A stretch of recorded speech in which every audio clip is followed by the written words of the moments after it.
एक बार सभी लोग कंफर्म करिए कि ऑडियो और वीडियो दोनों आपको क्लियर है ना।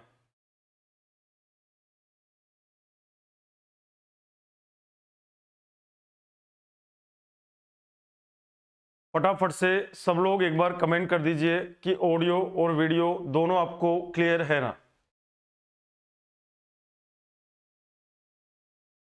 ठीक है, चलिए शुरू करते हैं दोस्तों। कल मैंने आपके लिए क्वेश्चन छोड़ा था, ध्यान से देखिए क्वेश्चन क्या कह रहा है। ये बोल रहा है कि जो फिगर आपको दे रखा है उस फिगर में, इन दी गिवन फिगर, जो फिगर आपको दे रखा है, ABC is an equilateral triangle. ABC जो है एक समबाहु त्रिभुज है।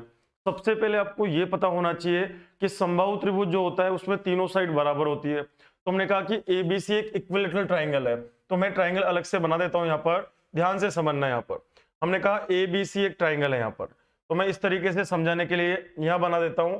एबीसी एक समबाहु त्रिभुज है। इसकी साइड आपको दे रखी है 30 सेंटीमीटर। इसकी जो साइड है ये 30 सेंटीमीटर, ये भी 30 सेंटीमीटर, और ये भी क्या हुआ 30 सेंटीमीटर वाला एक समबाहु त्रिभुज है। यहाँ पर तो नाम दे दीजिए इसको। ये हुआ यहाँ पर ए, इसको हमने बोला बी, इसको हमने बोला यहाँ पर सी। एबीसी एक समबाहु त्रिभुज है। ये 30 सेंटीमीटर है तो ये भी 30 सेंटीमीटर होगा, ये कंप्लीट भी 30 सेंटीमीटर होगा। समबाहु त्रिभुज की तीनों साइड बराबर होती है और तीनों एंगल भी बराबर होंगे। तो ये एंगल यदि 60 डिग्री है तो ये एंगल भी कितना होगा 60 डिग्री होगा। और आगे बात करें, ये एंगल भी कितना होगा दोस्तों 60 डिग्री होगा। एक बात हमने कर ली। आगे पढ़ते हम लोग। एक्स वाई जो है बीसी के पैरेलल है। ये जो एक्स वाई आपको दे रखा है ना, ये बीसी के पैरेलल है। मैं इसको यहां बना रहा हूं। ये जो एक्स वाई है, ये जो एक्स से लेकर वाई है, ये एक्स वाई जो है ये बीसी के पैरेलल है। मतलब ये साइड जो है वो इस वाली साइड के पैरेलल है। तो एक्स वाई बीसी के पैरेलल आपको दे रखा है, ये भी आपको गिवन है।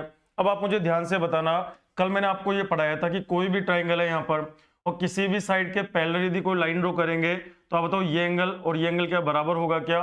तो आप बोलेंगे बिल्कुल बराबर होगा, करस्पोंडेंस एंगल होगा। उसी तरह ये एंगल और ये एंगल बराबर होगा क्या? तो बिल्कुल बराबर होगा, करस्पोंडेंस एंगल होगा। तो आप मुझे बताइए दोस्तों, ये जो एंगल यहाँ पे बनेगा ये 60 है, तो क्या ये भी 60 होगा क्या? तो आप बोलेंगे बिल्कुल 60 होगा। उसी तरीके से ये 60 है, तो क्या ये भी 60 होगा क्या? तो बिल्कुल हो जाएगा। एक बात आपने कर ली। आगे पढ़ते हैं हम लोग। एक्सपी जो है एसी के पैरेलल है। एक्सपी जो है वो एसी के पैरेलल है। एक और लाइन में बना रहा हूं एक्सपी, तो एक्स से लेकर पी एक लाइन मैंने इस तरीके से बना दी। ये जो एक्सपी है यहाँ पर, ये वाली जो साइड है एक्सपी, ये पैरेलल है एसी के, तो ये दोनों साइड क्या हो जाएगी दोस्तों? पैरेलल हो जाएगी। यदि ये और ये पैरेलल है तो ये 60 है, तो क्या ये भी 60 हो जाएगा क्या? तो आप बोलेंगे करस्पोंडेंस एंगल है, बिल्कुल 60 हो जाएगा। ये 60 है, ये 60 है, तो ये भी 60 हो जाएगा, क्योंकि ट्राइंगल के तीनों एंगल का सम 180 होता है। तो ये काम भी आपने करा। एक और साइड की बात हम लोग कर लेते हैं। ध्यान रखिए अगली साइड कौन सी है। अगली साइड जो आपको दे रखी है वाई क्यू ए बी के पैरेलल है। ये जो वाई क्यू है, हमने कहा ये जो वाई से लेकर क्यू है, तो ये वाई क्यू, इसको हमने क्यू नाम दे दिया। तो ये जो वाई क्यू है यहाँ पर, ये वाली साइड इस वाली साइड के पैरेलल है। यदि ये और ये साइड पैरेलल है तो ये 60 है, तो ये भी 60 होगा, करस्पोंडेंस एंगल। तो हमने कहा ये 60, ये 60, तो क्या ये भी 60 हो जाएगा क्या? तो आप बोलेंगे हाँ सर बिल्कुल 60 हो जाएगा। आगे बात करें, पी क्यू का मान पूछा है आपसे। इस पी क्यू का वैल्यू पूछा हुआ है कि बताइए इस पी क्यू का वैल्यू कितना होगा। इसको मैंने एक बार एक्स मान लिया, इसको हमने एक बार एक्स अज्यूम कर लिया। अब सब लोग ध्यान से बोर्ड पे देखना। आप मुझे बताइए क्या ये छोटा वाला जो ट्राइंगल है ए एक्स वाई, क्या ये भी समबाहु त्रिभुज है क्या? 60 60 60 है, तो यदि ये साइड मान लो ए है तो ये साइड भी ए होगी और ये साइड भी क्या हो जाएगी?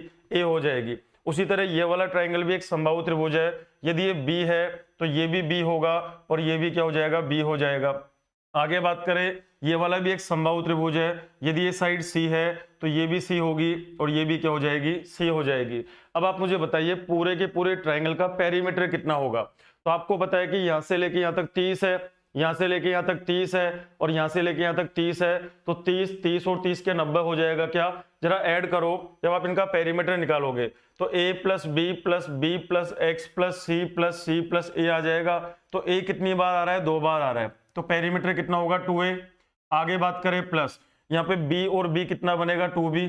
तो हमने कहा प्लस कितना बना? 2b। प्लस आगे c और c कितना बना? 2c। तो हमने कहा यहाँ पर 2c।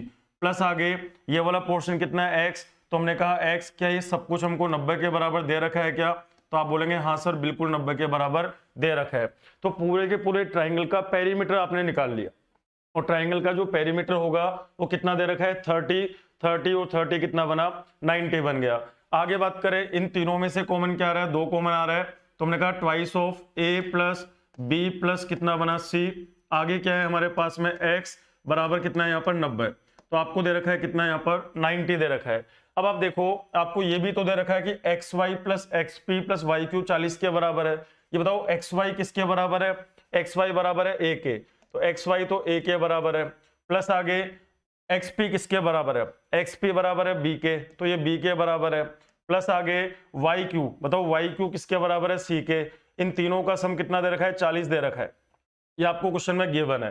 बताइए 40 को 2 से मल्टीप्लाई करेंगे तो क्या 80 आएगा क्या, और 80 प्लस कितना बना x बराबर कितना बनेगा 90, तो हम कह देंगे दोस्तों कि x का मान कितना बनेगा 10। और आपसे यही पूछा हुआ था क्वेश्चन के अंदर कि बताइए PQ का मान कितना होगा, PQ को हमने x माना हुआ है, तो x का मान कितना बना 10। बताइए कौन सा ऑप्शन 10 है, पहले में भी 10 नहीं है, दूसरे में भी 10 नहीं है, तीसरे में भी 10 नहीं है, तो अपना आंसर क्या आएगा, नन ऑफ दीज। अपना जो आंसर बनेगा वो आंसर क्या बनेगा दोस्तों 10 बनेगा। उम्मीद है आपको समझ में आया होगा। एक बात दिमाग में रखिएगा कि ये एंगल बराबर कैसे हो गए, मैंने आपको पढ़ाया था जब भी किन्हीं दो समानांतर रेखाओं को, इसकी मैं अलग से क्लास भी लूंगा, लेकिन अभी आपको थोड़ा बहुत बेसिक तो आता ही होगा कि जब भी कोई दो लाइन पैरेलल हो, जब भी किन्हीं दो समानांतर रेखाओं को कोई तिर्यक रेखा काटती है, तो लाइन के एक ही ओर जो एंगल बनेंगे, ये 60 है तो ये भी 60 होगा, ये 60 है तो ये भी 60 होगा, क्योंकि दोनों लाइन पैरेलल है। उसी तरीके से ये लाइन और ये लाइन पैरेलल है तो ये 60 तो ये भी 60 हो जाएगा। उसी तरह ये लाइन और ये लाइन पैरेलल है तो ये 60 तो ये भी क्या हो जाएगा 60 हो जाएगा। तो ये भी एक समबाहु त्रिभुज बन गया, ये भी एक समबाहु त्रिभुज बन गया, और ये भी एक समबाहु त्रिभुज बन गया। तो यदि ये ए है तो ए होगा, यदि ये बी है तो बी होगा, यदि ये सी है तो सी और सी होगा। इसको मैंने एक्स मान लिया, तो पूरे ट्राइंगल का पेरीमीटर 90 के बराबर है। और ये आपको दे रखा है कि a प्लस बी प्लस सी 40 है। आपको दे रखा है कि एक्स वाई प्लस क्या है x p plus y q का मान 40 के बराबर है। सोल्व करेंगे तो आंसर कितना बनेगा दोस्तों, यहाँ पर 10 बन जाएगा। उम्मीद है ये बात आपको समझ में आ गई होगी। और ध्यान रखिए, जो भी क्वेश्चन मैं स्क्रीन पे आपको करवा रहा हूँ, जो भी क्वेश्चन मैं आपको बोर्ड पे करवा रहा हूँ, क्लास खत्म होने के बाद में दोपहर में या इवनिंग में जब भी आपको टाइम मिले, आप वापस से इन क्वेश्चंस को करने की कोशिश किया करो। एक बार करिए, 2 बार करिए, 5-7 बार करिए। यदि नहीं होता है ना तो आप सॉल्यूशन देखो, अदरवाइज सॉल्यूशन उसका नहीं देखो। तो उम्मीद है ये आपको समझ में आ गया होगा। चलिए अगले क्वेश्चन की तरफ चलते हैं हम लोग। नेक्स्ट क्वेश्चन आपके सामने, अगला क्वेश्चन ट्राई करके देखना कि आंसर क्या बनेगा। क्वेश्चन है, एक डायग्राम आपके सामने दे रखा है। मैं डायग्राम अलग से समझा देता हूं, थोड़ा धुंधला आपको दिखाई दे रहा होगा, मैं इसको अलग से बना देता हूं। डायग्राम कुछ इस तरीके से दे रखा है आपको, आप कोशिश करना करने की। अच्छा क्वेश्चन है। एक लाइन हमने इस तरीके से बना दी, एक लाइन मैंने इस तरीके से ये बना दी यहाँ पर, और एक लाइन मैंने कुछ इस तरीके से बना दी यहाँ पर। आपको डायग्राम में अलग से बना रहा हूं। ये जो है इसका नाम है ए बी, तो इसका नाम दे दिया ए और बी, ए बी। आगे बात करें, ये क्या है डी सी, तो हमने कहा डी और कितना बना यहाँ पर सी, डी सी। और ये जो ए है इसको सी से मिला रखा है, ए को हमने सी से मिला दिया। और आपको दे रखा है डी से लेकर एफ, तो डी से लेकर एफ यहाँ तक एक लाइन आ रही है, और एफ से लेकर ई यहाँ तक भी एक लाइन आ रही है, इस तरीके से आ रही है। नाम दे दो इसका, ये कौन है ए, ये कौन है यहाँ पर बी, ये कौन है दोस्तों एफ, ये आपको एफ दे रखा है, ये आपको दे रखा है ई पॉइंट, ये आपको ई दे रखा है, ये आपको दे रखा है कितना जी पॉइंट, ये आपको जी दे रखा है। और अब क्वेश्चन को पढ़ना शुरू करते हैं। क्वेश्चन में कह रहा है ए बी ई एफ और C D, A B E F और सी डी तीनों पैरेलल है। यहाँ पर क्वेश्चन में दे रखा है कि तीनों के तीनों क्या है यहाँ पर पैरेलल है। तो सबसे पहली बात आपको क्या दे रखा है कि ए बी और कौन है यहाँ पर ई एफ और कौन है यहाँ पर डी सी, तीनों की तीनों क्या है पैरेलल लाइन आपको दे रखी है। EG का मान 5 आपको दे रखा है। ध्यान रखिए दोस्तों, ये जो EG है इसका मान आपको 5 दे रखा है क्वेश्चन के अंदर। और क्या दे रखा है, GC का मान 10 दे रखा है। ये जो G से लेकर C है ये मान भी आपको कितना दे रखा है, 10 आपको दे रखा है। और कितना है, AB का मान 15, AB का मान आपको 15 गिवन है क्वेश्चन के अंदर। आगे DC का मान कितना है 18, ये भी आपको दे रखा है, DC का मान कितना है 18 है। आपसे AC का मान पूछा हुआ है कि बताइए AC का मान कितना होगा। अब सब लोग ध्यान से सुनना, आप मुझे बताइए इस वाले ट्रायंगल में ये 5 है, ये 10 है, ये 18 है, तो क्या ये 9 हो जाएगी क्या? देखते ही पता लगना चाहिए। आप मुझे बताइए ये 5 है और ये 10 है, 5 और 10 में अनुपात कितना होता है, 1:2 का होता है। तो यदि ये 18 है तो क्या ये साइड 9 हो जाएगी क्या? तो आप कहेंगे बिल्कुल 9 हो जाएगी। क्यों हो जाएगी, जरा ध्यान से सुनना। यदि मैं समझाने के लिए अलग से बनाऊं इसको, यदि मैं समझाने के लिए इसको अलग से बनाऊं तो क्या ट्राइंगल कुछ ऐसा बन रहा है क्या? देखो ध्यान से, क्या ट्राइंगल इस तरीके से बन रहा है क्या? इसका नाम कौन है, जी। तो ये तो जी है यहाँ पर। आगे बात करें, ये कौन है, ई। ये यहाँ पर ई दे रखा है आपको। ये कौन है, एफ। ये आपको एफ दे रखा है। ये कौन है यहाँ पर, डी। तो ये कौन है यहाँ पर, डी है। और ये कौन है, सी। आपको इतना प्रैक्टिस होना चाहिए कि देखते ही चीजें समझ में आ जाए। तो आप मुझे बताइए दोस्तों, ये आपको दे रखा है 5, ये आपको दे रखा है 5 के बराबर, और ये जो है ये आपको दे रखा है 10 के बराबर, और ये जो है ये आपको दे रखी है 18 के बराबर, 18 के बराबर। तो क्या ये साइड 9 हो जाएगी क्या? आप कहोगे सर क्यों हो जाएगी 9? तो आप ध्यान से देखना, आप मुझे बताइए क्या ये एंगल और ये एंगल बराबर होगा क्या? यदि ये 1 होगा तो क्या ये भी 1 होगा क्या? क्योंकि जब भी कोई दो स्ट्रेट लाइन काटती है तो अपोजिट एंगल बराबर होता है, जिसको हम वर्टिकल अपोजिट एंगल कहते हैं। तो हम बोल देंगे यदि ये 1 है तो ये भी 1 हो जाएगा। क्या ये एंगल और ये एंगल बराबर हो जाएगा क्या? तो आप बोलेंगे हाँ सर बिल्कुल बराबर हो जाएगा, क्योंकि अल्टरनेट एंगल होगा। हमने कहा जब भी कोई दो पैरेलल लाइन है और इसको तिरछी रेखा काटे तो जेड बनेगा यहाँ पर इस तरीके से, तो ये एंगल बराबर हो जाएंगे। तो बोलेंगे यदि ये 2 है तो ये भी 2 हो जाएगा क्या? उसी तरह यदि ये 3 है यहाँ पर तो क्या ये भी 3 हो जाएगा क्या? तो आप कह सकते हो दोनों ट्राइंगल सिमिलर है, और जब भी कोई दो ट्राइंगल सिमिलर होता है तो संगत भुजाओं का अनुपात बराबर होगा। यहाँ पे बताओ 3 के सामने कौन है, 5, और यहाँ पर 3 के सामने कौन है, 10। तो 5 और 10 में अनुपात कितना है यहाँ पर, 1:2 का है यहाँ पर। तो आप मुझे बताइए यहाँ पर 1 के सामने जो साइड होगी और यहाँ पर 1 के जो सामने साइड होगी उनका अनुपात भी तो 1:2 ही होगा। तो यदि 2 का मान 18 है तो क्या 1 का मान 9 हो जाएगा क्या? तो आप बोलेंगे हाँ सर, ये जो ई से लेकर एफ है ये वैल्यू कितनी हो जाएगी, यहाँ पर 9 हो जाएगी। देखते ही समझ में आना चाहिए कि ये 5 और 5 का दुगना 10, तो ये 18, तो 18 का आधा कितना हो गया, 9 हो गया। एक साइड आपने पता कर ली। अब जरा दूसरी बात करता है, हमको AC का वैल्यू पता करना है। दोस्तों अपने को AC का वैल्यू पता करना है। ध्यान से देखना, एक ट्राइंगल मैंने ऐसे बना दिया, इस ट्राइंगल को मैंने कुछ इस तरीके से बनाया। ये मान कितना है, नाम दे दो इसको A, B और कौन है C। मैंने कहा इसको A, ये कौन है यहाँ पर B, और ये कौन है यहाँ पर C। आगे बात करें ये लाइन कौन है, EF। तो हमने कहा ये लाइन EF है। ध्यान रखना ये दोनों के दोनों लाइन क्या है दोस्तों, पैरेलल लाइन है यहाँ पर। और क्या दे रखा है, EF का मान आपने कितना निकाल लिया, 9 निकाल लिया। ये मान कितना है हमारे पास, 15 है, तो ये हुआ 15। इसका नाम क्या है E, और इसका नाम क्या है यहाँ पर F। आप मुझे बताइए, आपको 15 और 9 पता है, आपको EC का मान भी पता है क्या? देखो जरा, आपको क्या EC का वैल्यू भी पता है क्या? तो EC का वैल्यू कितना है, 5 और 10 कितना बना यहाँ पर, 15। तो आप बताइए, एक तो छोटा वाला ट्राइंगल और एक बड़ा वाला ट्राइंगल, क्या ये दोनों सिमिलर है क्या? तो आप बोलेंगे बिल्कुल सिमिलर है। ये एंगल दोनों में कॉमन है, मान लो थीटा, छोटे वाले में भी कॉमन है और बड़े वाले में भी कॉमन है। ये दोनों लाइन पैरेलल होने की वजह से ये एंगल और ये एंगल क्या बराबर हो जाएगा क्या? यदि मैं कह दूं कि ये एंगल फाई है तो ये एंगल भी कितना हो जाएगा, फाई हो जाएगा। क्यों हो जाएगा? क्योंकि दोनों लाइन पैरेलल है, करस्पॉन्डेंस एंगल।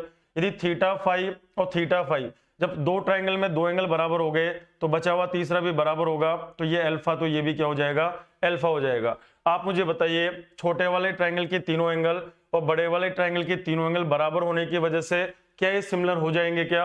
और जब भी कोई दो ट्राइंगल सिमिलर होते हैं तो करस्पॉन्डेंस साइड का रेशियो बराबर होगा। या थीटा के सामने कौन है, 9, और यहाँ पे बड़े में थीटा के सामने कौन है, 15। तो ये काम आपने कर लिया। छोटे में फाई के सामने कौन है, 15, और बड़े में फाई के सामने कौन है यहाँ पर, AC। तो AC है यहाँ पर। AC का मान आपको पता करना है। कैसे करेंगे दोस्तों, 3 से काटो 3, 3 से काटो 5, फिर 3 से काटो कितना, 5, क्रॉस मल्टीप्लाई करो, AC का मान क्या 25 आ जाएगा क्या? और यही आपसे पूछा हुआ है कि आंसर क्या बनेगा हमारा यहाँ पर, 25 बन जाएगा। ध्यान रखिए, 2 बार आपको सिमिलरिटी लगानी है और देखते ही लगानी है, आपको इतना टाइम भी नहीं लगना चाहिए। ये तो मैंने समझाया है आपको, इसलिए ऐसा हुआ। बाकी आप क्या करेंगे, आपको पता है कि दोस्तों ये 5 है और ये 10 है, तो 5 और 10 में अनुपात 1:2 होगा। तो ये जो साइड होगी और ये जो साइड होगी उसमें भी अनुपात 1:2 होगा। तो यदि ये 18 है तो ये कितना आ जाएगा, 9 आ जाएगा। ये 9 आपने पता कर लिया सिमिलरिटी से। अब हम देखो, एक ट्राइंगल तो A, B और C, एक ट्राइंगल तो A, B और C, तो ट्राइंगल कौन सा हुआ, A, B और क्या हुआ, C। एक ट्राइंगल हो गया EFC, एक ट्राइंगल हो गया EF और क्या है, C, और ये दोनों के दोनों क्या है, सिमिलर है यहाँ पर। अब आप बताइए AC के करस्पॉन्डेंस कौन है, EC। ए सी ई एफ और क्या हुआ सी, तो आप बताओ ए सी के करस्पॉन्डेंस कौन है, ई सी। और आगे बात करें, बताइए ए बी के करस्पॉन्डेंस कौन है, ई एफ। तो ए बी पता है, ई एफ पता है, ए सी पता है, ए सी पता करना है और ई सी पता है, तो आप इसमें सिमिलरिटी का कॉन्सेप्ट लगा दीजिए, आंसर आपको यहाँ पर मिल जाएगा। उम्मीद है ये बात आपको समझ में आ गई होगी। चलिए अगले क्वेश्चन की बात करते हैं हम लोग। एक क्वेश्चन मैंने स्किप करा है, उसको बाद में करेंगे, पहले आप इसको करके बताइए आंसर क्या बनेगा। क्वेश्चन सुनना, बहुत अच्छा क्वेश्चन है, कई बार एग्जाम में इस पैटर्न का क्वेश्चन पूछा हुआ है। क्वेश्चन है यहाँ पर, एबीसी एक त्रिभुज है, PQ एक रेखाखंड है जो AB को P और AC को Q पे काटता है। ये बहुत इंपॉर्टेंट लाइन है कि PQ जो है BC के पैरेलल है, ये आपको दे रखा है कि PQ जो है BC के पैरेलल है। ध्यान से देखना दोस्तों, डायग्राम में बना रहा हूं, बाकी बनाने की जरूरत है नहीं है। हमने कहा एक ट्राइंगल है ABC, ध्यान से सुनना है इसको, अच्छा क्वेश्चन है ये। हमने कहा ये कौन है A, ये कौन है दोस्तों B और ये कौन है C। ABC एक ट्राइंगल है, यहाँ पर ABC एक त्रिभुज है, PQ एक रेखाखंड है जो AB को तो P पे काट रहा है और आगे AC को Q पे काट रहा है। तो हमने कहा PQ एक लाइन सेगमेंट है, तो ये PQ बना दिया। ये कौन है यहाँ पर P AB को काट रहा है और आगे कौन है यहाँ पर Q AC को काट रहा है। तो बोल रहा है PQ एक रेखाखंड है जो AB को तो P पर और AC को Q पे इस तरह से प्रतिच्छेद करता है कि PQ पैरेलल टू BC है।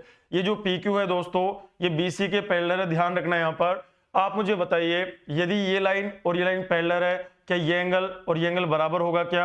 आप कहेंगे बिल्कुल बराबर होगा। यदि ये 2 है तो ये भी क्या होगा, 2 हो जाएगा। मैंने कहा क्या ये और ये एंगल बराबर होगा क्या? बिल्कुल होगा। संगत कोण, यदि ये 3 है तो ये भी 3 हो जाएगा और ये दोनों में कॉमन है, इसको मैंने एक नाम दे दिया। तो हमने कहा छोटे वाले के 3 एंगल है 1 2 3, बड़े वाले के 3 एंगल है 1 2 3, तो क्या दोनों सिमिलर हो गए क्या? तो आप बोलेंगे हाँ सर बिल्कुल सिमिलर हो गए। यहाँ पर आगे बहुत कर रहा है, आगे क्या दे रखा है, PQ पैरेलल टू BC है, ABC को क्षेत्रफल की दृष्टि से 2 बराबर भागों में विभाजित करता है। ये जो लाइन PQ है इस पूरे ट्राइंगल को 2 इक्वल एरिया में बांटती है। आप बताइए जितना एरिया इसका होगा क्या उतना ही एरिया इसका होगा क्या? मान लो ये एरिया यदि 1 है तो ये एरिया भी क्या 1 हो जाएगा क्या? यदि ये 2 है तो ये 2 हो जाएगा, यदि ये 3 है तो ये 3 हो जाएगा। मान लो ये जो PQ लाइन है इस ट्राइंगल के एरिया को 2 इक्वल पार्ट में डिवाइड कर रही है। यदि इसका एरिया मान लो x है तो क्या इसका एरिया भी x हो जाएगा क्या? तो आप बोलेंगे हाँ सर बिल्कुल x हो जाएगा, क्योंकि क्वेश्चन में ऐसा दे रखा है। जब भी सिमिलरिटी का कॉन्सेप्ट हो और एरिया का क्वेश्चन आ गया तो आप क्या करेंगे, मैंने आपको ये सिखाया था, याद करिए। हमने कहा था एरिया ऑफ ट्राइंगल, हमने कहा था एरिया ऑफ ट्राइंगल AP और क्या हुआ यहाँ पर Q। एक ट्राइंगल कौन सा है, AP और कौन है Q। दूसरा ट्राइंगल कौन सा है, एरिया ऑफ ट्राइंगल। तो हम बोलेंगे यहाँ पर एरिया ऑफ ट्राइंगल ABC। तो हमने कहा AB और कौन सा है C, AB और C। जिन 2 ट्राइंगल की आप बात कर रहे हो तो दोनों के दोनों सिमिलर है। और हमने आपको ये पढ़ाया था कि जब भी कोई 2 ट्राइंगल सिमिलर होंगे तो उनके क्षेत्रफलों का जो अनुपात है वो संगत भुजाओं के वर्गों के अनुपात के बराबर होगा। तो आप मुझे बताइए दोस्तों, यहाँ पर AP के संगत कौन है, AB है क्या? तो आप बोलेंगे सर AP अपॉन क्या करेंगे यहाँ पर AB और इस पूरे का क्या कर देंगे, स्क्वायर कर देंगे। चलिए सोल्व करते हैं इसको हम लोग। जब आगे आप इसको सोल्व करेंगे तो आप मुझे डायग्राम को देख के बताइए APQ का एरिया कितना है। तो APQ का एरिया x है, तो मैंने यहाँ पर x लिख दिया, x अपॉन नीचे ABC का एरिया, ABC का एरिया कितना है, x प्लस x कितना है यहाँ पर 2x है। आगे बात करें बराबर कौन है, AP अपॉन नीचे कौन है यहाँ पर PB, और इस पूरे का क्या करेंगे, स्क्वायर करेंगे हम लोग। तो ये काम भी आपने कर दिया। बताओ x से x गया तो यहाँ से AP अपॉन PB जो होगा, यहाँ से AP अपॉन क्या बना दोस्तों, PB का मान कितना बन जाएगा, x से x गया रूट लग जाएगा तो यहाँ जाएगा 1/2 और इस पूरे पे क्या लग जाएगा, रूट लग जाएगा। स्क्वायर हटा दिया हमने। तो यहाँ से बताइए AP अपॉन क्या बना है यहाँ पर PB का अनुपात कितना आएगा, 1 रेशो कितना आएगा यहाँ पर, √2 आ जाएगा। तो बताओ AP को यदि मैं 1 मान लूं, यदि मैं इस AP को कितना मान लूं, 1 मान लूं, तो AP को तो मैंने 1 मान लिया। और आप बताइए PB को कितना मान ले, √2। सॉरी PB नहीं है यहाँ पर, AP अपॉन AB है ये, AP अपॉन कितना है यहाँ पर AB। तो हमने कहा AP अपॉन AB चल रहा है, देखो यहाँ पर। तो हमने बोला AP अपॉन AB और यहाँ भी कौन है, AP अपॉन AB। AP को मैंने 1 मान लिया, ये रहा AP 1। अब आप बताइए यदि आपने AP को 1 मान लिया और ए बी का मान कितना है, √2 है। ए बी का मान कितना है, √2 है। तो ये पूरा तो √2 और ये 1 है। तो आप बताओ ये वाला जो पोर्शन बचेगा क्या है, √2 - 1 बचेगा क्या? तो आप बोलेंगे हाँ सर ये √2 - 1 बचेगा। आपसे क्या पूछ रहा है, बीपी और ए बी का अनुपात पूछा है। बताइए बीपी का मान कितना है, √2 माइनस कितना है 1 अपॉन नीचे ए बी का मान कितना है, ए बी का मान कितना है √2। तो ये जो होगा क्या ये हमारा आंसर हो जाएगा क्या? बताइए ऐसा कौन सा ऑप्शन है? तो अपना आंसर जो बनेगा वो आंसर कौन सा बनेगा दोस्तों, यहाँ पर सी ऑप्शन बनेगा। और ये आपने दे भी रखा है। ध्यान रखिए जब भी आप सिमिलरिटी पढ़ रहे हो तो एरिया वाली चीज बड़ी इंपॉर्टेंट बात है, ध्यान रखिएगा। दोबारा मैं समझा रहा हूं, ध्यान से देखना। ये कह रहा है एबीसी एक ट्राइंगल है, एबीसी एक त्रिभुज है। तुमने कहा एबीसी एक त्रिभुज है, यहाँ पर पी क्यू पैरेलल है बीसी के। ये जो पी क्यू है ये बीसी के क्या है दोस्तों, पैरेलल है। यदि पैरेलल है तो ये एंगल 2 है तो ये भी 2 हो जाएगा, ये 3 है तो ये भी 3 हो जाएगा, ये दोनों में कॉमन एंगल है 1। तो ए पी क्यू के तीनों एंगल और ए बी सी के तीनों एंगल बराबर है तो दोनों सिमिलर हो गए। और जब भी कोई दो ट्रायंगल सिमिलर होंगे तो उनके क्षेत्रफलों का अनुपात संगत भुजाओं के वर्गों के अनुपात के बराबर होगा। अब ये बताओ एपीक्यू का एरिया कितना है x और एबीसी का एरिया x और x कितना होगा 2x। क्यों? क्योंकि दे रखा है कि ये जो PQ है इस पूरे ट्रायंगल को दो इक्वल एरिया में बांटता है। तो यदि इसका एरिया x है तो नीचे वाले का भी x है, तो ऊपर वाले का एरिया तो x हो गया और पूरे का एरिया x और x 2x हो गया। सोल्व करेंगे तो रेशियो ये निकल कर आ गया। आप बताओ एपी को मैंने क्या मान लिया, 1 मान लिया।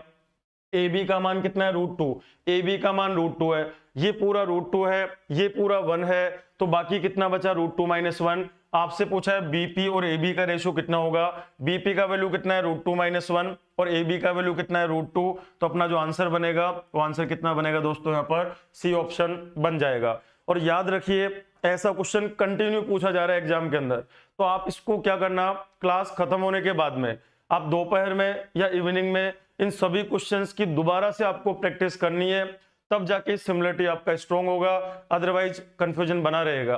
ध्यान रखिएगा ये बात आप हमेशा दिमाग में रखना, एक बात आप हमेशा मेमोरी में रखना कि जब भी किसी ट्रायंगल की बात होगी, जैसे मान लो ये कोई ट्रायंगल है ए बी सी, ये ट्रायंगल है ए बी और कौन है सी। यदि मैं बी सी के पैरेलल को लाइन ड्रॉ कर दूं इस तरीके से, ये क्या बना पी और क्या है यहाँ पर क्यू। यदि ये और ये दोनों पैरेलल है तो ध्यान रखना एक ट्रायंगल जो ऊपर बनता है और एक जो पूरा वाला ट्रायंगल होता है दोनों सिमिलर होता है।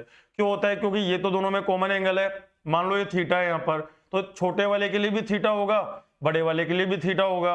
ये जो एंगल यहाँ पे बनेगा क्या ये दोनों एंगल बराबर होंगे क्या? आप कहेंगे सर संगत कोण है, बराबर होंगे। यदि ये फाई है तो ये भी कितना होगा, फाई होगा। क्या ये एंगल भी बराबर होगा क्या? तो आप बोलेंगे हाँ सर। यदि ये अल्फा है तो ये भी क्या होगा, अल्फा होगा। तो छोटे वाले ट्रायंगल के तीनों एंगल और बड़े वाले के तीनों एंगल सेम होने की वजह से दोनों सिमिलर हो गए यहाँ पर। और जब भी कोई दो ट्रायंगल सिमिलर होता है तो उनके क्षेत्रफलों का अनुपात संगत भुजाओं के वर्गों के अनुपात के बराबर होता है। आपको क्वेश्चन में दे रखा है कि ये जो PQ है इस पूरे ट्रायंगल को दो इक्वल एरिया वाले पोर्शन में बांट रहा है। यदि इसका एरिया x है तो इसका एरिया भी x होगा, तो इसका एरिया तो x हो गया, पूरे का एरिया 2x हो गया, तो x/2x। और इसका AP के करस्पॉन्डेंस, AP के संगत भुजा कौन है, AB है, तो AP/AB का स्क्वायर। यहां से AP और AB का रेशियो आपने निकाल लिया। बताओ AP का मान कितना बना, 1 बना। आगे बताइए AB का मान कितना बना, √2। AB का मान √2 बना, तो बाकी कितना बचा, √2 - 1 बच गया। तो अब आपसे जो भी पूछा है उसका आंसर आप निकाल सकते हो। चलिए अगले क्वेश्चन की बात करते हैं। अगला क्वेश्चन ट्राई करके बताना। ये तो बहुत सिंपल है, ये तो बहुत ही सिंपल सा क्वेश्चन है। याद करो मैंने एक रिलेशन आपको पढ़ाया था, याद करिए। यह आंसर आप सबका आना चाहिए। मेरा ध्यान कमेंट बॉक्स की ओर है, फटाफट से कमेंट करके बताइए कि इस क्वेश्चन का आंसर क्या बनेगा। फटाफट से सब लोग बताइए कि इस क्वेश्चन का आंसर क्या बनेगा। ये सबसे होना चाहिए क्योंकि मैं आपको ये पढ़ा चुका हूं। ये जो क्वेश्चन स्क्रीन पर आपको दिखाई दे रहा है ये आपका होना चाहिए क्योंकि मैं आपको ये पढ़ा चुकी हूं।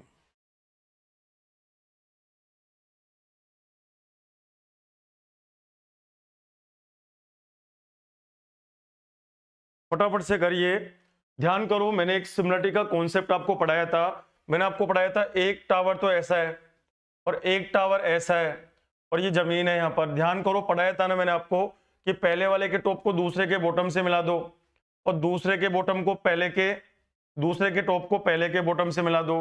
दोनों रस्सियां जिस जगह काट रही है उसकी जमीन से ऊंचाई। लेकिन एक शर्त मैंने पढ़ाई थी कि ये लाइन और ये लाइन तीनों पैरेलल होनी चाहिए। तो आप मुझे बताइए, मैंने कहा था ये एक्स है, इसको मैंने एक्स नाम दिया था, इसको मैंने वाई नाम दिया था। सेकंड वीडियो में आप ये चीज देखना ध्यान से, ज्योमेट्री का सेकंड वीडियो में मैंने आपको प्रूव करवाया था कि जब भी कोई ऐसा क्वेश्चन आ जाए, आंसर आ गए स्क्रीन पर, मैंने आपको ये बताया था कि जब भी ऐसा कोई डायग्राम आ जाए तो ये कौन है, एक्स है, ये कौन है, वाई है, और ये कौन है, जेड है। तीनों में रिलेशन क्या पढ़ाया था मैंने, 1/x प्लस आगे मैंने पढ़ाया था 1/y बराबर क्या था यहाँ पर 1/z था। और ये हमने सेकंड क्लास में आपको समझाया था। हमारी ज्योमेट्री का जो सेकंड वीडियो है, ज्योमेट्री का जो सेकंड पार्ट है, उसमें मैंने आपको ये प्रूव भी करवाया था और मैंने कहा था ये रिजल्ट आपको याद होना चाहिए कि 1/x प्लस 1/y बराबर 1/z होता है। और ये रिजल्ट हमने सिमिलरिटी की मदद से ही बनाया था। तो आप मुझे बताइए दोस्तों, ये जो चीज आपको दे रखी है, ए बी का मान कितना है 12, ए बी का मान तो 12 दे रखा है, सी डी का मान कितना है 18, सी डी का मान 18 आपको दे रखा है, ए सी का मान कितना है हमारे पास में 6, इसकी जरूरत नहीं है अपने को। पी क्यू का मान पूछा हमसे, तो पी क्यू का मान जेड हमने मान लिया। तो बताओ रिलेशन क्या था हमारा, 1/x प्लस आगे 1/y बराबर क्या था 1/z। क्या यही रिलेशन मैंने आपको पढ़ाया था क्या? तो आप बोलेंगे हाँ सर बिल्कुल यही रिलेशन हमें पढ़ा है। अब आप बताइए 1/x की जगह पे कौन है 12 है, तो 12 लिख दिया, प्लस आगे y, तो y की जगह पे कौन है 18 है, तो 18 लिख दिया, बराबर z का वैल्यू अपने को मालूम करना है, तो 1/ क्या कर दिया z कर दिया। आप बताइए 18 और 12 का एलसीएम कितना बनेगा 36, 36 को डिवाइड करेंगे 12 से 3 आएगा, प्लस आगे 36 डिवाइड बाई 18 2 आ जाएगा, बराबर क्या बनेगा 1/z बनेगा। ये 3 और 2 कितना बना 5 बटा नीचे क्या बनेगा 36 बराबर क्या बनेगा 1/z बनेगा। तो यहाँ से z का वैल्यू कितना आ जाएगा दोस्तों, z का वैल्यू आएगा 36 अपॉन कितना बना 5। चेक करके बताइए क्या ऐसा कोई ऑप्शन है क्या? तो हम बोलेंगे अपना जो आंसर बनेगा वो आंसर क्या बनेगा 36/5 बन जाएगा। और ध्यान रखिए ये चीज कई लोग कंफ्यूज हो रहे हो कि सर ये आया कहां से, कैसे बना ये, तो आप ज्योमेट्री का सेकंड वीडियो देखिएगा, उसमें मैंने आपको ये प्रूव करवाया था कि ये चीज कैसे बनी है कि 1/x प्लस 1/y बराबर क्या होता है 1/z होता है। चलिए अगला क्वेश्चन करके बताना, बहुत अच्छा क्वेश्चन है, आप ट्राई करने की कोशिश करिएगा। मैं क्वेश्चन डायग्राम बना रहा हूं, ये कह रहा है PQR में एक ट्राइंगल बनाओ। सबसे पहले तो हमने एक ट्राइंगल इस तरीके से बना दिया PQR, एक ट्राइंगल मैंने कुछ ऐसे बना दिया, इस ट्राइंगल का नाम क्या है PQR। इसको मैंने कहा P बिंदु, इसको हमने कहा Q बिंदु, इसको मैंने कहा R बिंदु। तो बोल रहे हैं PQR में PR और PQ भुजाओं में, एक तो PR भुजा और एक PQ भुजा में S और T दो बिंदु है। तो बताओ PR पे कौन सा बिंदु है S, तो P जो R है, तो PR पे एक बिंदु S यहाँ पे ले लेता हूं, तो PR पे एक बिंदु S है यहाँ पर, मैं नहीं कह रहा क्वेश्चन कह रहा है। आगे PQ पे कौन है T है, तो PQ पे एक बिंदु T है यहाँ पर, तो मान लो मैंने एक बिंदु यहाँ ले लिया T पर। आगे बात करें, ये बोल रहा है इस प्रकार है कि एंगल PQR, एंगल PQR इस वाले एंगल की बात हो रही है PQR, तो ये एंगल मान लो कितना है थीटा है यहाँ पर, इसको मैंने थीटा कह दिया। PQR बराबर PST है, तो PS और T इसको मिला दो आप, तो PST मतलब ये एंगल जो है ये भी कितना है यहाँ पर थीटा आपको दे रखा है। ध्यान रखना ये मैं नहीं कह रहा हूं, क्वेश्चन में दे रखा है कि PQR जो है PQR ये वाला जो एंगल है ये PST इस वाले एंगल के बराबर है। PT का मान 5 आपको दे रखा है, ध्यान से देखना PT का मान आपको 5 दे रखा है। आगे बात करें PS का मान आपको 3 दे रखा है, तो PS का मान 3 दे रखा है। आगे TQ का मान आपको 3 दे रखा है। आगे आपसे SR की लंबाई मैंने x मान ली। बताओ कैसे करेंगे, ध्यान से सुनिएगा। आपको ये दे रखा है कि ये एंगल और ये एंगल बराबर है। आप मुझे बताओ ये जो एंगल बनेगा ना यहाँ पर, ये जो एंगल बनेगा क्या छोटे वाले ट्रायंगल में और बड़े वाले ट्रायंगल में कॉमन एंगल है क्या? तो यदि मैं इसको अल्फा नाम दे दूं तो क्या दोनों के लिए अल्फा हो जाएगा क्या? अब समझाने के लिए मैं इस ट्रायंगल को अलग से बना रहा हूं। ध्यान रखना दोस्तों, पहला ट्रायंगल तो ऐसे बन रहा है, कुछ पहला वाला ट्रायंगल तो कुछ ऐसा बन रहा है। नाम क्या है इसका PTS, तो हमने बोल दिया P, ये क्या है यहाँ पर T और ये कौन है यहाँ पर S। ये काम आपने कर दिया। ये बताओ ये एंगल कितना है थीटा, इस एंगल को मैंने कहा ये एंगल तो थीटा है, इसको आपने क्या बोला हुआ है अल्फा, ये हमारा अल्फा है। आगे एक और ट्रायंगल की बात करें, एक ट्रायंगल हमारे पास PQR है, एक ट्रायंगल हमारे पास P, ये कौन है यहाँ पर Q और ये कौन है यहाँ पर R है। बताओ Q पर जो एंगल बन रहा है कितना बन रहा है थीटा, तो ये तो थीटा बन रहा है यहाँ पर। ये जो एंगल बन रहा है पी पर कितना बन रहा है, अल्फा। पी पर जो एंगल ये बन रहा है यहाँ पर, ये जो एंगल बन रहा है कितना बन रहा है दोस्तों, अल्फा। तो ये अल्फा बन रहा है। आप मुझे बताइए क्या इन दोनों ट्रायंगल में दो एंगल बराबर है क्या? यदि दो एंगल बराबर है तो बचा हुआ तीसरा एंगल भी बराबर होगा, ये एंगल भी बराबर हो जाएगा। क्यों?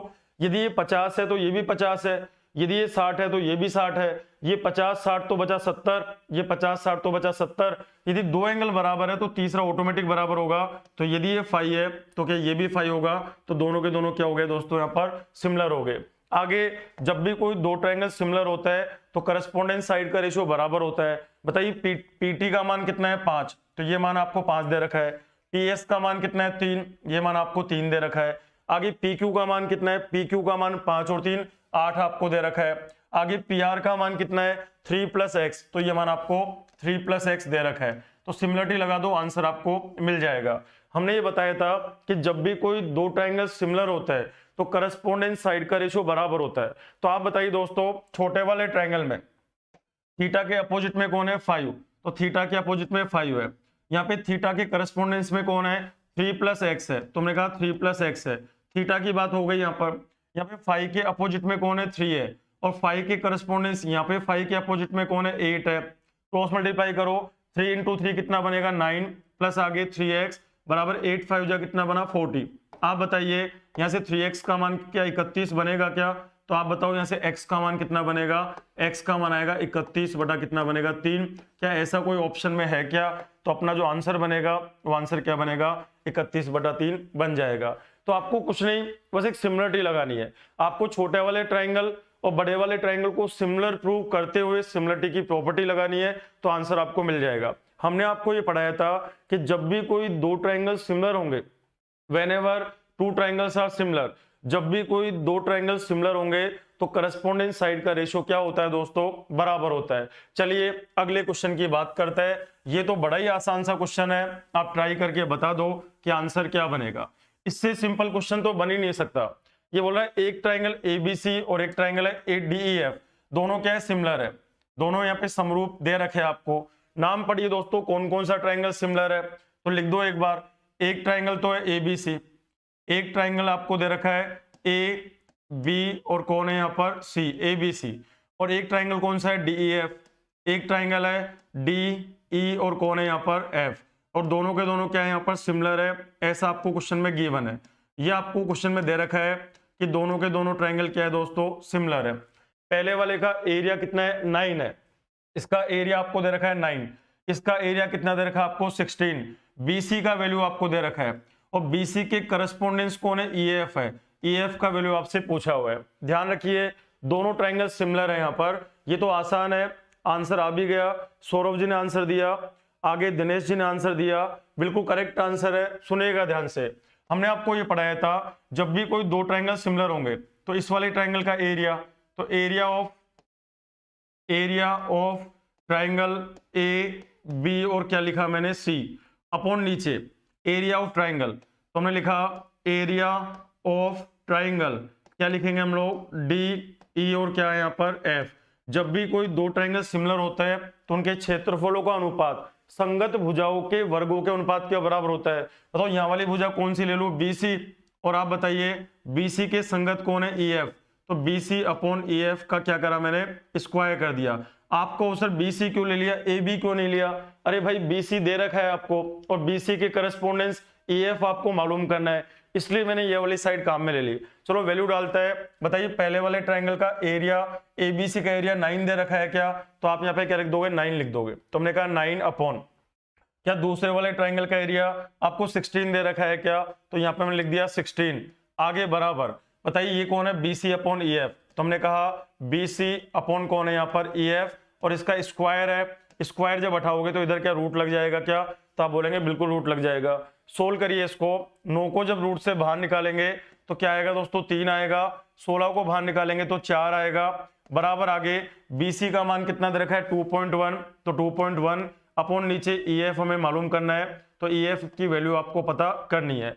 इसको काटिए आप, 3 से काटो, 3 7 कितना होता है, 21, तो जी 0.7 आ जाएगा क्या? और 0.7 को 4 से मल्टीप्लाई करोगे तो ईएफ का जो मान आएगा वो 7 चौक 28 होता है, तो आंसर क्या बनेगा दोस्तों 2.8 बन जाएगा। बताइए ऐसा कौन सा ऑप्शन है, तो अपना जो आंसर बनेगा वो आंसर क्या बनेगा, बी बनेगा। उम्मीद है चीजें आपको समझ में आ रही होगी। चलिए अगला क्वेश्चन की बात करते हैं। अगला क्वेश्चन, इसको करने के कई तरीके हैं, अभी मैं जो तरीके की बात कर रहा हूं वो ध्यान से सुनना। क्वेश्चन में क्या बोल रहा है, एबीसी में AB और AC के मध्य बिंदु, हमने कहा एक ट्राइंगल बना लो पहले। तो ट्राइंगल कौन सा है, ABC, तो हमने कहा ट्राइंगल ABC है यहाँ पर। तो हमने कहा ये A है, ये कौन है यहाँ पर, B है, ये कौन है यहाँ पर, C है। इस क्वेश्चन को करने के कई तरीके होते हैं, एक मिड पॉइंट थ्योरम होती है उससे भी कर सकता है, लेकिन अभी हम इस थ्योरम की बात नहीं कर रहे हैं। अभी आप ध्यान से सुनना दोस्तों, ABC एक ट्राइंगल है, AB और AC के मध्य बिंदु D हो रही है, AB का मध्य बिंदु D है, ये आपको दे रखा है कि AB का जो मध्य बिंदु है D है। तो D क्या चीज है, मिड पॉइंट है, यहाँ पर D मिड पॉइंट है AB का। यदि मिड पॉइंट है मतलब AD यदि x है, तो आप बताओ क्या DB भी x होगा क्या, तो आप कहेंगे हाँ सर बिल्कुल x होगा। आगे बात करें, EAC का मिड पॉइंट है, E जो है यहाँ पर वो AC का क्या है, मध्य बिंदु है, AC का मिड पॉइंट है। इसका मतलब यदि ये 5 है तो ये भी 5 होगा, ये 10 है तो ये भी 10 होगा, तो यदि ये y है तो क्या ये भी y होगा क्या। आगे बात करें ADE का एरिया, ADE एक तो इस वाले ट्राइंगल का क्षेत्रफल, और एक BCED नीचे वाले क्वाड्रिलेटरल का एरिया, इनका रेशो आपसे पूछा हुआ है। ध्यान से देखना दोस्तों, आप मुझे बताइए यदि मैं इस एंगल को थीटा मान लूं एक बार के लिए, इसको मैंने थीटा मान लिया, तो क्या मैं ऐसा कह सकता हूं यहाँ पर area of triangle ADE, area of triangle AD और क्या लिखा मैंने E। आगे बात करूं, मैंने लिखा एरिया ऑफ ट्राइंगल AB और क्या लिखा मैंने C। आपको मैंने ये पढ़ाया था, जब भी दो साइड दे रखी हो और बीच का एंगल मालूम हो तो एरिया निकालने का formula half AB sin theta होता है। तो हमने कहा 1/2 इंटू ये साइड कितनी है x है, इंटू ये साइड कितनी है y है, दोनों के बीच में एंगल थीटा है, तो हमने कहा sin थीटा। ये तो ऊपर वाले का एरिया हो गया। बड़े वाले ट्राइंगल की बात करेंगे तो बनेगा 1/2, तो 1/2 इंटू ये पूरी साइड कितनी है 2x है, तो हमने कहा 2x इंटू आगे ये पूरी साइड 2y है, हमने कहा 2y, आगे क्या बनेगा sin थीटा। जब आप इसको सोल्व करेंगे तो सब कुछ कट जाएगा, बचेगा क्या, ध्यान से सुनना। हमने कहा area of triangle ADE, area of triangle AD और क्या हुआ E अपॉन नीचे एरिया ऑफ ट्राइंगल क्या बना यहाँ पर AB और क्या बना C। ये रेशो कितना आएगा, ध्यान से देखना, 1/2 से 1/2 गया, साइन से साइन गया, xy से xy गया, क्या 1/4 आ गया क्या, तो हम बोलेंगे हाँ सर बिल्कुल 1/4 आ गया। इसका मतलब यदि छोटे वाले का जो एरिया है वो 1 है और इस पूरे बड़े वाले का एरिया कितना है 4 है, तो आप मुझे बताइए दोस्तों यदि छोटे वाले का एरिया 1 है और पूरे का एरिया 4 है, तो 4 में से 1 गया तो क्या 3 बचेगा क्या। तो आता हूं ऊपर वाले पोर्शन का एरिया और नीचे वाले पोर्शन का एरिया का अनुपात कितना बनेगा, 1:3 बनेगा। तो अपना जो आंसर बनेगा वो आंसर क्या आ जाएगा, डी ऑप्शन आ जाएगा। यदि हमसे ट्राइंगल का पूछा होता, यदि आपसे ये पूछा होता कि छोटे वाले ट्राइंगल का एरिया और बड़े वाले ट्राइंगल के एरिया का रेशियो कितना होगा, तो 1/4 आ जाता, लेकिन आपसे ट्राइंगल का नहीं पूछा है। एक तो आपसे पूछा है इस वाले ट्राइंगल का और एक इस चतुर्भुज का आपसे पूछा हुआ है। मुझे पता है इस छोटे वाले का एरिया कितना है 1 है, ये रहा 1 यहाँ पर, और पूरे बड़े वाले का कितना है 4 है, तो 4 में से इस ऊपर वाले को हटा दो, कितना बच गया 3 बच जाएगा। तो अपना जो आंसर बनेगा वो आंसर कितना बनेगा दोस्तों, 1:3 यहाँ पर बन जाएगा। आगे बात करता है, इस क्वेश्चन को करने के और भी तरीके होंगे, आगे चल के हम मिड पॉइंट थ्योरम आपको डिस्कस करेंगे। अभी के लिए आपको थ्योरम नहीं पढ़नी है। अगला क्वेश्चन ट्राई करके बता दो कि आंसर क्या बनेगा। क्वेश्चन आपके सामने है, क्वेश्चन को पढ़ने की कोशिश करना और समझना। यहाँ पर ABC की भुजा AB और AC पर D और E दो बिंदु इस तरह से है कि DE BC के समानांतर है।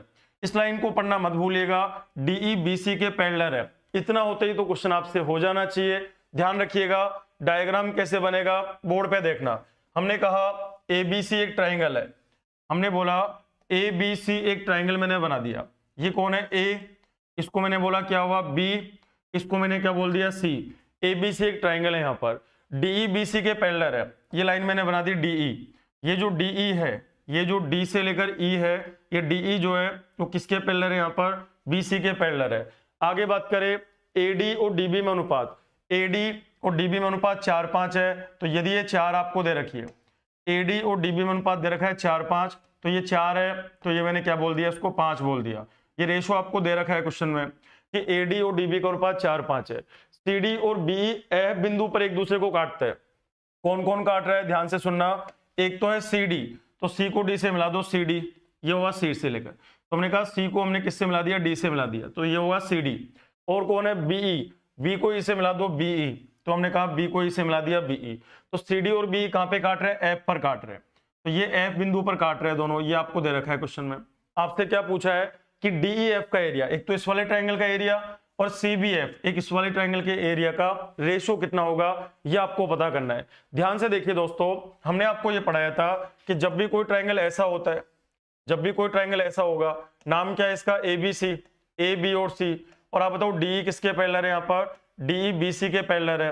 तो बताओ ऊपर वाला ट्रायंगल और बड़ा वाला ट्रायंगल क्या सिमिलर होगा क्या। बार बार मैं इस चीज को रिपीट कर रहा हूं, यदि ये एंगल थीटा है तो ये एंगल भी थीटा होगा, ये एंगल यदि मान लो अल्फा है तो ये एंगल भी अल्फा होगा, ये एंगल यदि फाई है तो दोनों में कॉमन है ये। तो छोटे वाले के तीनों एंगल और बड़े वाले के तीनों एंगल क्या सिमिलर है क्या, बताओ यदि सिमिलर है तो करस्पोंडेंट साइड का रेशियो बराबर होगा। छोटे में अल्फा के सामने कौन है, एडी। आगे बात करें बड़े में अल्फा के सामने कौन है, ए बी, तो एडी और ए बी का जो अनुपात होगा वो बराबर होगा। बताइए यहाँ पर फाई के सामने कौन है, डीई, तो हमने कहा डीई, और बड़े वाले में फाई के सामने कौन है, बीसी, क्या अनुपात बराबर होगा क्या। एडी का मान कितना दे रखा है, 4, तो एडी का मान तो 4 आपको दे रखा है। ए बी का मान कितना होगा, 4 और 5 9 हो जाएगा। तो आप बताओ डीई और बीसी का अनुपात क्या 4 9 हो जाएगा क्या, तो आप बोलेंगे हाँ सर, डीई और बीसी का अनुपात भी कितना हो जाएगा, 4 9 हो जाएगा। तो आप मुझे बताओ डी से लेकर ई तक कितना है, 4, तो ये तो आपको दे रखा है 4, और ये जो बी से लेकर सी है ये कितना है, 9, तो इन दोनों साइड का रेशियो 4 9 आ जाएगा। अब ये बताओ क्या ये दोनों ट्रायंगल सिमिलर है क्या, आप कहेंगे सर बिल्कुल सिमिलर है। क्यों सिमिलर है, ध्यान से देखना। आपको ये पता है कि ये एंगल और ये एंगल बराबर होगा, वर्टिकल अपोजिट एंगल। ये एंगल यदि ये है, ये एंगल और ये एंगल भी बराबर होगा, क्योंकि एकांतर कोण है यहाँ पर, पैरेलल लाइन है दोनों। और ये जो एंगल होगा और ये जो एंगल होगा ये भी क्या होगा, यहाँ पर बराबर होगा, क्योंकि अल्टरनेट एंगल है। तो हमने कहा दोनों ट्रायंगल सिमिलर है, और जब भी कोई दो ट्रायंगल सिमिलर होते हैं तो उनके जो एरिया का रेशो होता है वो करस्पोंडिंग साइड के स्क्वायर के रेशो के बराबर होगा। तो बताओ 4 का स्क्वायर कितना बनेगा, 16, और आगे बताइए 9 का स्क्वायर कितना बनेगा, 81, तो हम कह देंगे एरिया का रेशो कितना बनेगा, 16 81। तो बताओ कौन सा ऑप्शन आएगा हमारा, बी ऑप्शन आ जाएगा। तो अपना जो आंसर बनेगा दोस्तों वो आंसर क्या बनेगा, बी बनेगा। दोबारा ध्यान से समझना, सबसे पहली बात, बार बार मैं इस चीज को रिपीट कर रहा हूं कि जब भी कोई ट्राइंगल है और किसी भी साइड के पैरेलल यदि कोई लाइन ड्रॉ आप कर रहे हो तो ऊपर वाला जो छोटा ट्राइंगल होगा, एक तो ये वाला, एक ट्राइंगल कौन सा है, एडीई, ए डी, और कौन सा है ई, एक तो ये ट्राइंगल, और एक पूरा बड़ा वाला ट्राइंगल कौन सा है, एबीसी। एक ट्राइंगल कौन सा है यहाँ पर, ट्राइंगल एबीसी। दोनों के दोनों क्या होंगे दोस्तों, सिमिलर हो जाएंगे। यदि कोई भी दो ट्राइंगल सिमिलर है तो करस्पोंडेंस साइड का रेशियो बराबर होगा। तो बताओ एडी के करस्पोंडेंस कौन है, ए बी, एडी के करस्पोंडेंस ए बी। आगे बताओ डीई के करस्पोंडेंस कौन है, बी सी, तो डीई के करस्पोंडेंस बी सी। एडी का मान कितना दे रखा है आपको, 4 दे रखा है। आगे बताओ ए बी का मान कितना है, 4 और 5 9 दे रखा है। तो क्या इन दोनों का अनुपात भी 4 9 हो जाएगा क्या, तो ये अनुपात, ये और ये, इन दोनों के बीच में अनुपात 4 9 हो जाएगा। ये दोनों ट्राइंगल सिमिलर है यहाँ पर, तो सिमिलर है तो एरिया का रेशियो साइड के रेशियो के स्क्वायर के बराबर होगा। तो 4 का स्क्वायर 16 और 9 का स्क्वायर 81, तो अपना आंसर क्या बनेगा यहाँ पर, 16 81 बन जाएगा। चलिए अगला क्वेश्चन ट्राई करके बता दो कि आंसर क्या बनेगा। ये तो बहुत सिंपल है, ये तो बहुत सिंपल सा क्वेश्चन है, सब लोगों का आंसर आना चाहिए। बताइए इस क्वेश्चन का आंसर क्या बनेगा। एबीसी एक त्रिभुज है, एबीसी एक ट्राइंगल आपको दे रखा है, पीक्यू एक रेखाखंड है। बोल रहा है एबी को पी पर और एसी को क्यू पे काटती है। सुनना जरा ध्यान से, हमने कहा इस तरीके से बात करते हैं। ये एक ट्राइंगल है, यहाँ पर एक ट्राइंगल बना दो। सबसे पहले तो नाम क्या है उसका, एबीसी। तो हमने कहा ए, ये कौन है यहाँ पर, बी, ये कौन है यहाँ पर, सी। तो एबीसी एक ट्राइंगल है, पीक्यू एक रेखाखंड है जो एबी को तो पी पे काट रहा है, एसी को क्यू पे काट रहा है। पीक्यू पैरेलल है बीसी के। एक लाइन बना दो यहाँ पर, ये कौन है पी, ये कौन है क्यू। ध्यान रखना ये जो पी क्यू है ये बीसी के समानांतर है, पैरेलल आपको दे रखा है। जैसे आपने इतना देखा आपको तुरंत आना चाहिए कि छोटा ट्राइंगल और बड़े वाला ट्राइंगल दोनों सिमिलर हो गए। एपी और पीबी, एपी और बीपी का रेशियो दे रखा है 3:5 आपको दे रखा है। तो आप मुझे बताइए दोस्तों ये अनुपात कितना दे रखा है आपको, ये दे रखा है 3, ये दे रखा है आपको 5। अनुपात दे रखा है, ध्यान रखना वैल्यू नहीं है, ये अनुपात दे रखा है 3:5 का। पीक्यू की लंबाई 18 है, पीक्यू की लंबाई आपको दे रखी है 18, तो तो ये दे रखी है आपको 18, तो आपसे बोला BC की लंबाई पूछी है, तो BC की लंबाई x मान लो। अब तो आप आराम से कर सकते हो, यहाँ पर बहुत सिंपल सा क्वेश्चन है ये। तो आप मुझे बताइए, ये तो बहुत ही आसान क्वेश्चन है, एक ट्राइंगल कौन सा बनेगा दोस्तों, मैं लिख देता हूं। ट्राइंगल कौन सा होगा, APQ। तुम लिखा ट्राइंगल AP और क्या लिखा मैंने, Q। एक ट्राइंगल बड़ा वाला कौन सा होगा, AB और C। तो एक लिखा मैंने AB और क्या C। मैं बार बार रिपीट कर रहा हूं, क्या ये दोनों सिमिलर होंगे क्या, तो आप बोलेंगे हाँ सर बिल्कुल सिमिलर हो जाएंगे। और क्यों सिमिलर हो जाएंगे, तो ऐसे हमने 5-7 क्वेश्चन कर लिए। अब तो आप बताओ यदि ये सिमिलर है तो आप मुझे बताओ AP के करस्पोंडेंस कौन है, AB। तो AP और क्या बना यहाँ पर, AB में जो अनुपात होगा, क्या वही अनुपात, बताइए यहाँ पर PQ के करस्पोंडेंस कौन है, BC। क्या वही अनुपात PQ और BC में होगा क्या, तो आप बोलेंगे बिल्कुल होगा सर। बताओ AP का मान कितना है हमारे पास, AP का मान 3 है यहाँ पर। बताइए AB की बात करेंगे तो AB कितना हो जाएगा, क्या 8 हो जाएगा क्या, तो 8 हो जाएगा। बराबर आगे AP और AB में अनुपात कितना है, 3:8 का। PQ का मान दे रखा है क्या, PQ का मान आपको 18 दे रखा है, तो 18 लिख दिया। क्या BC का मान पता करना है क्या, BC को हमने क्या माना है, x माना है। सोल्व कर लीजिए इसको, जब आप सोल्व करेंगे 3 1 जा 3, 3 6 जा 18 और 8 6 जा कितना बना 48। तो आप बताइए x का वैल्यू क्या 48 बनेगा क्या, तो आप बोलेंगे हाँ सर x का वैल्यू कितना बनेगा, यहाँ पर 48 बन जाएगा। उम्मीद है चीजें आपको समझ में आ रही होगी। आगे ये चीज मैंने अभी पढ़ाई नहीं है, ये पढ़ेंगे हम लोग, ये मैंने आपको पढ़ाया नहीं है, कल की क्लास में अभी ये पढ़ना। 5 गोल्डन रूल होते हैं, 5 गोल्डन रूल होते हैं सिमिलरिटी के, वो 5 गोल्डन रूल हम आपको कल की क्लास में बताएंगे। अभी के लिए मैं एक क्वेश्चन दे रहा हूं, उसको आप ट्राई करके बताना। अभी के लिए मैं एक सिंपल क्वेश्चन ले रहा हूं, आप उसको ट्राई करके बताने की कोशिश करना कि उसका आंसर क्या बनेगा। क्वेश्चन आपके सामने है, मैं क्वेश्चन बोर्ड पे बना रहा हूं, ध्यान रखना क्वेश्चन क्या है, सुनना जरा ध्यान से। हमने बोला एक ट्राइंगल ऐसा बना दिया, मैं आपको क्वेश्चन लिख के दे रहा हूं, ध्यान से सुनना। ये जो ट्राइंगल है यहाँ पर, एक ट्राइंगल मैंने कुछ इस तरीके से बना दिया, ये बनाया, इसका नाम है A, इसका नाम है B, इसका नाम है C। ये आपको दे रखा है, एक और लाइन बना दी मैंने यहाँ पर D, एक लाइन मैंने इस तरीके से बना दिया। दोबारा बनाते हैं इसको, ध्यान से सुनना आप क्वेश्चन को। एक ट्राइंगल मैंने इस तरीके से बना दिया,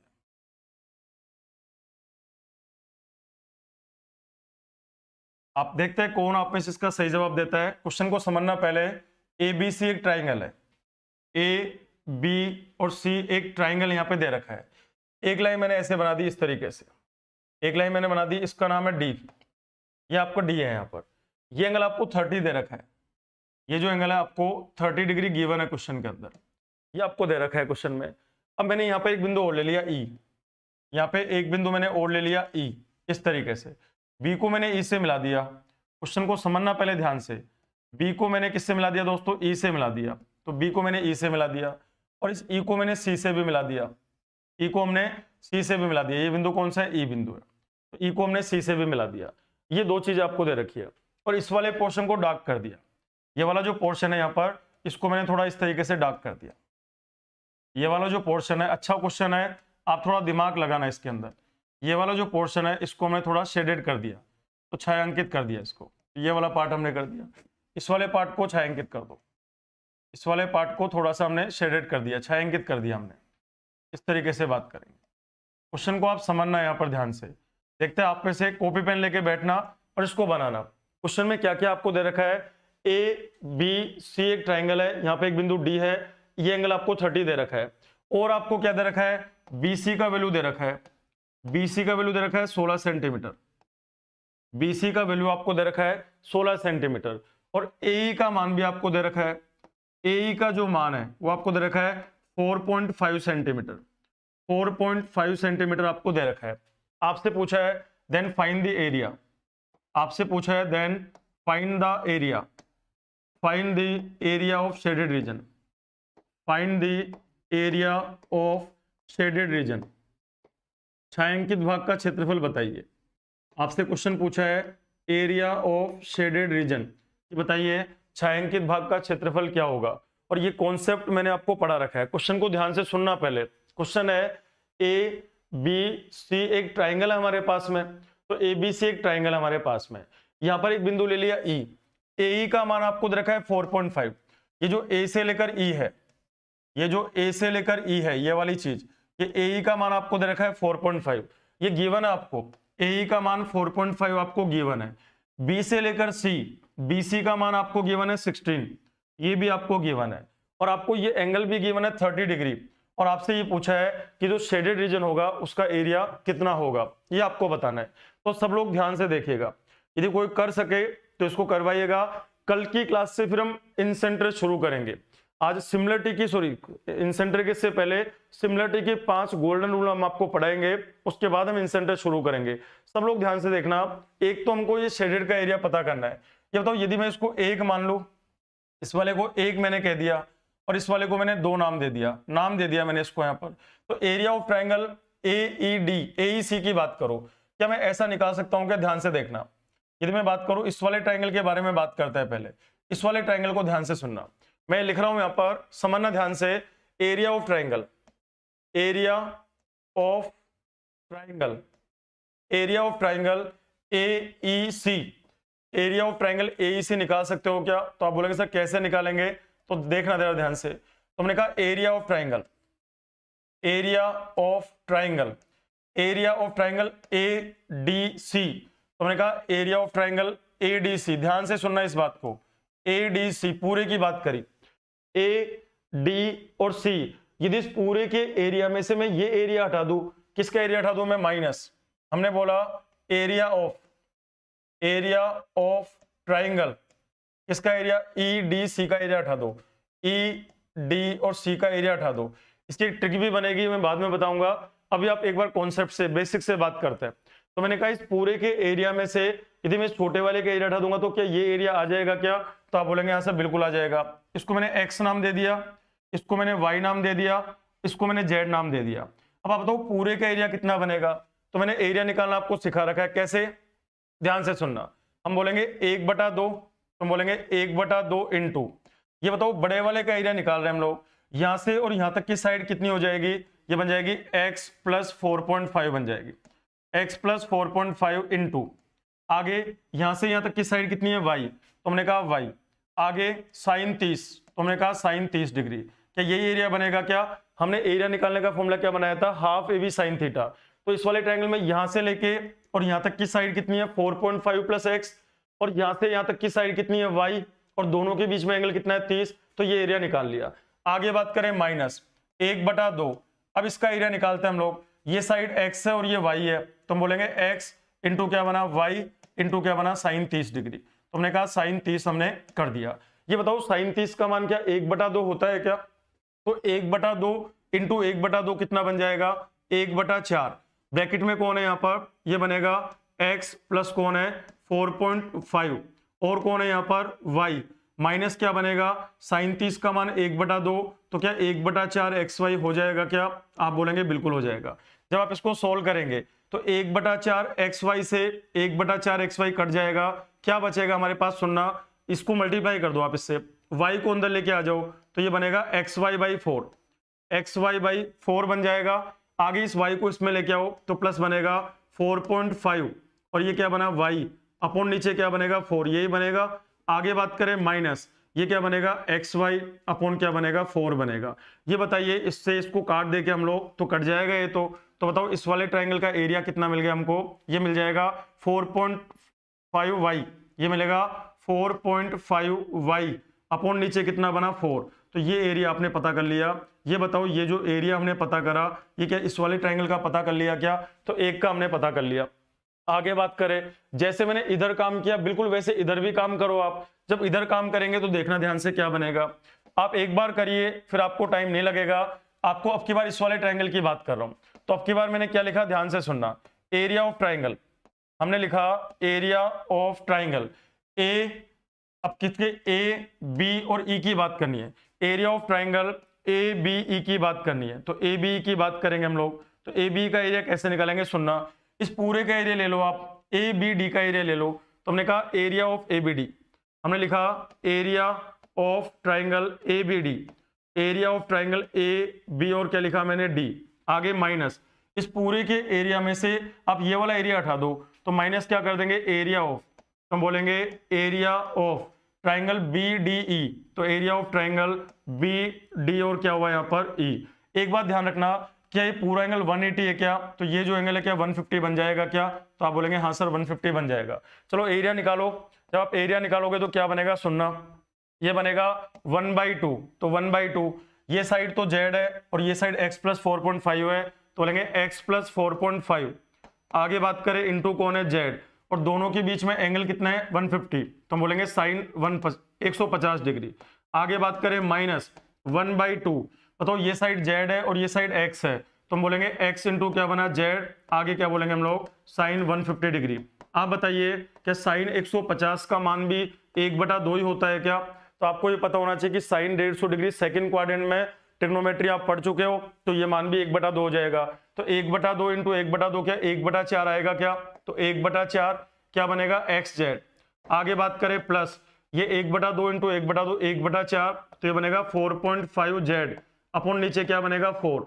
आगे बात करें माइनस, ये बना xz, तो xz अपॉन साइन 150 का मान 1/2 इंटू 1/2 1/4 बनेगा, ये पोर्शन और ये तो कट जाएगा। क्या बचा हमारे पास में, हमारे पास बचेगा 4.5z, हमारे पास बचेगा 4.5z अपॉन कितना बना 4 बन जाएगा।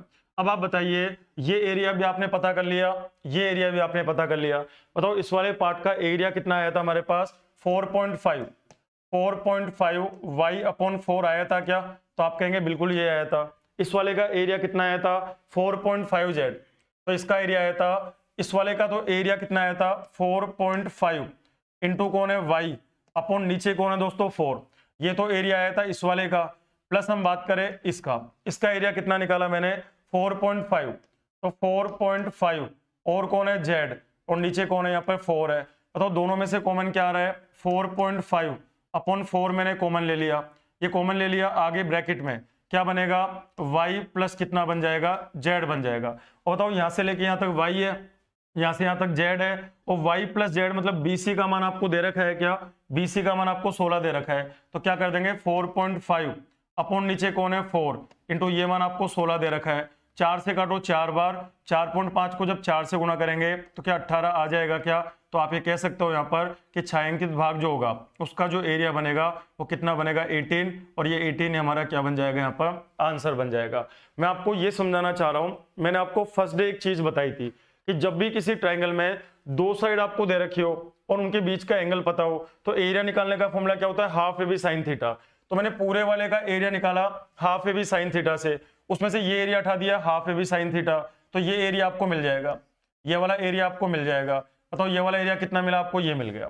उसी तरह इधर भी मैंने बात करी, इस पूरे में देखो ये 150 है, तो हमने कहा हाफ AB sin थीटा से पूरे वाले ट्राइंगल के एरिया में से इस वाले ट्राइंगल का एरिया मैंने हटा दिया, तो हटाने से क्या ये वाला एरिया आपको मिल गया क्या, तो आपने कहा कि हाँ सर ये वाला एरिया भी आपको मिल गया। और दोनों एरिया को प्लस कर दो, इसका एरिया तो ये रहा 1 नंबर का, तो और आगे बात करें इसका एरिया ये रहा 2 नंबर, और 1 और 2 को जोड़ दो, इसका एरिया और इसका एरिया को मैंने ऐड कर दिया। ऐड करते ही y प्लस जेड का मान 16 कहां से आया, भाई यहां से लेके यहां तक y है और यहां से लेके यहां तक z है, और y प्लस जेड BC का मान आपको 16 दे रखा है, तो वैल्यू रखेंगे तो आंसर आपको क्या मिल जाएगा दोस्तों, यहाँ पर 18 मिल जाएगा। उम्मीद है आपको ये समझ में आ गया होगा। एग्जाम में यदि ऐसे क्वेश्चन आए आप समझ जाओ करना क्या है, कि आपको कुछ नहीं करना, 16 ये तो 16 है, डिवाइड 4 करना है और आगे 4.5 आपको ये साइड दे रखी है यहाँ पर, तो सोल्व करेंगे तो आंसर आपको मिल जाएगा। तो कल हम आपको सिमिलरिटी के वेरी इंपॉर्टेंट 5 गोल्डन रूल के बारे में हम लोग बात करेंगे, जो कि बड़ी यूजफुल है, आपके एनटीपीसी रेलवे में भी आने के उसके पूरे चांस है। अब आपको सर एसएससी की ज्योमेट्री, एनटीपीसी की ज्योमेट्री, सीडीएस की ज्योमेट्री, अरे ज्योमेट्री तो एक ही बात है, फर्क इतना सा है कि रेलवे में थोड़ा इजी आएगा, एसएससी में थोड़ा टफ आएगा, सीडीएस में थोड़ा और ज्यादा टफ आएगा, इतनी सी बात है। बाकी उम्मीद है आपको चीजें समझ में आ गई होगी। तो आज की क्लास आपको कैसी लगी कमेंट करके जरूर बताइए, और स्क्रीन पे जो नंबर दिखाई दे रहे हैं इन नंबर्स को भी थोड़ा बढ़ाइए। आप वीडियो को लाइक करिए, शेयर करिए और चैनल को भी सब्सक्राइब करना ना भूलिए। तो आज के लिए इतना ही है। Thank you, goodbye, take care and bye bye.